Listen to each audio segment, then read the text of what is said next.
Receita fácil e rápida de bolachas de maçã com massa folhada.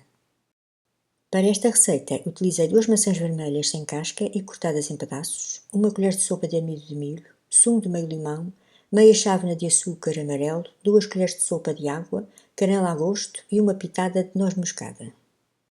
Aqui no tacho tenho 3 colheres de sopa de manteiga com sal. Começo por derreter a manteiga, depois junto as maçãs e vou mexendo sempre até estas ficarem amolecidas.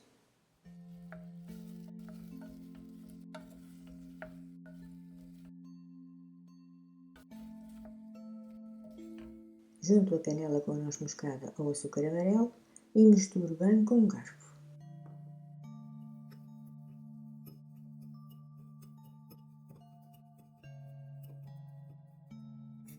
Ao fim de 3 ou 4 minutos a maçã já está bem amolecida e adiciono o açúcar com a canela e o sumo de meio limão e misturo tudo muito bem.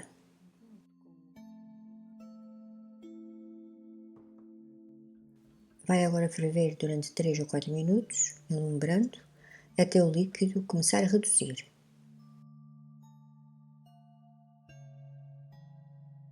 Gosto de adicionar uma pitada de sal grosso para intensificar o sabor e continuo a mexer a mistura para que não a pegue ao fundo do tacho.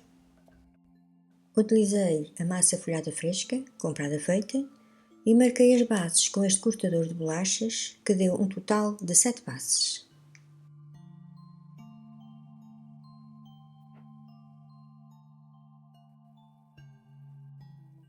Adiciono agora o amido de milho, já diluído nas 2 colheres de sopa de água. Continuo a mexer até a mistura engrossar durante 1 minuto.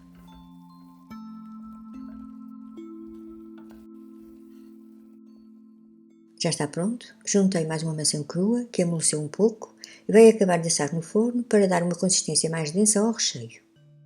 A massa folhada que restou das divisões para as bases, cortei-a em tiras para o topo das bolachas. Vou pincelar as tiras do topo das bolachas com manteiga derretida.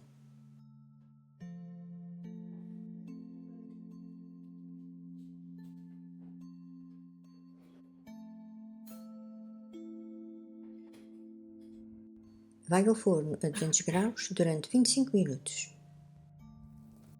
Acabadas de sair do forno, ficaram muito saborosas e estaladiças. Obrigada por assistires o vídeo, deixa o teu like, o teu comentário e subscreve o canal.